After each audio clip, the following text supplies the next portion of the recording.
O livro de Êxodo. No primeiro vídeo, exploramos os capítulos de 1 a 18 que contam a história de como Deus resgatou os israelitas escravizados, enfrentando e derrotando o faraó e oferecendo uma forma de escape por meio do sangue do Cordeiro da Páscoa. Deus então libertou o seu povo, trazendo-os pelas águas do mar até o deserto, onde, surpreendentemente, eles resmungaram e se queixaram. A segunda parte do livro do Êxodo abre com Moisés conduzindo Israel até o pé do Monte Sinai, onde Deus convida a nação de Israel a entrar numa aliança com ele. Aqui chegamos em um outro momento chave na história bíblica, porque esse ponto desenvolve a promessa de Deus a Abraão. Lembre-se, no livro de Gênesis, Deus prometeu que por meio da família de Abraão, ele de alguma forma restauraria a sua bênção para todas as nações. E aqui descobrimos como. Deus diz que, se Israel obedecer os termos da aliança, eles serão guiados pelas leis, ensinamentos e justiça de Deus e se tornarão um reino de sacerdotes. Eles se tornarão os representantes de Deus e mostrarão a todas as outras nações como Deus realmente é. O povo de Israel aceitou a oferta avidamente.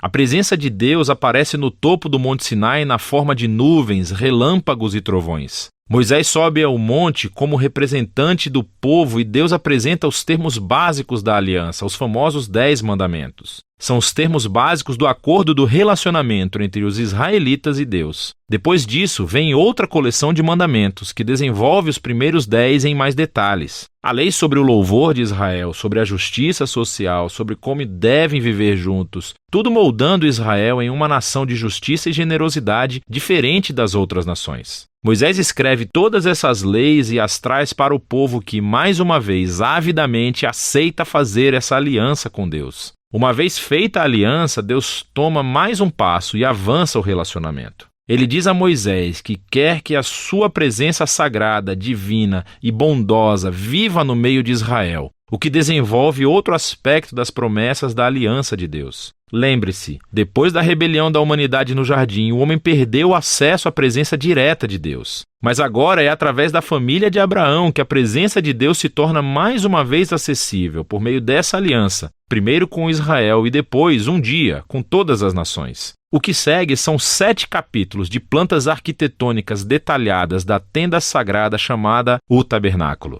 Há um pátio exterior com um altar. No centro há uma tenda com uma sala exterior e uma sala interior. Dentro da sala interior, chamada de Santo dos Santos, há uma caixa dourada chamada Arca da Aliança. Há criaturas angelicais no topo dela. Esse é o ponto principal da presença de Deus. Esses capítulos têm muitos detalhes. É importante saber que cada parte tem algum tipo de valor simbólico. Todas as flores, os anjos, o ouro e as joias relembram o Jardim do Éden, o lugar onde Deus e os seres humanos viveram juntos em intimidade. O tabernáculo é como um Éden portátil, por assim dizer.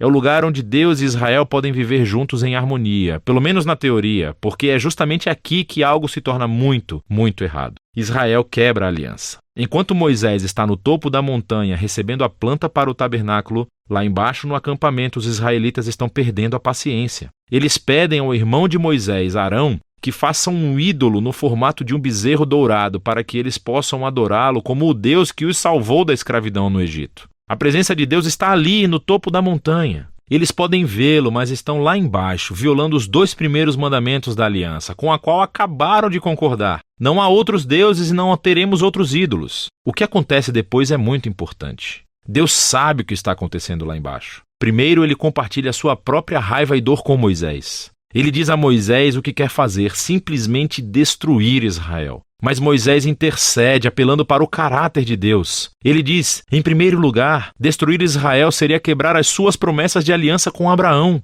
Então Moisés apela para a reputação de Deus entre as nações. O que eles irão pensar se virem o Senhor destruir o seu próprio povo? Deus aceita a intercessão de Moisés e cede. Enquanto ele traz o seu julgamento para aqueles que instigaram a idolatria, ele perdoa a nação inteira e promete renovar a aliança. É justo nesse momento da história que Deus pela primeira vez descreve o seu próprio caráter a Moisés. Ele diz, o Senhor é misericordioso e gracioso. Ele não se ira com facilidade. É abundante na sua fidelidade à aliança. Ele perdoa os pecados, mas não deixará impunes os ímpios. Existe essa tensão. Deus é cheio de misericórdia, mas também deve lidar com o mal se ele afirma ser bom. Acima de tudo, Deus é fiel às suas promessas, mesmo que isso signifique um compromisso para com um povo totalmente sem fé. Depois de renovar a aliança com Israel, Deus ordena que Moisés vá em frente e construa o tabernáculo. Mais uma vez, temos 5 longos capítulos descrevendo detalhadamente a construção do tabernáculo. A história culmina no capítulo final, quando o tabernáculo é concluído. A presença gloriosa e divina de Deus vem e paira sobre a tenda e temos grandes expectativas. Moisés quase entra na tenda, mas no final não entra.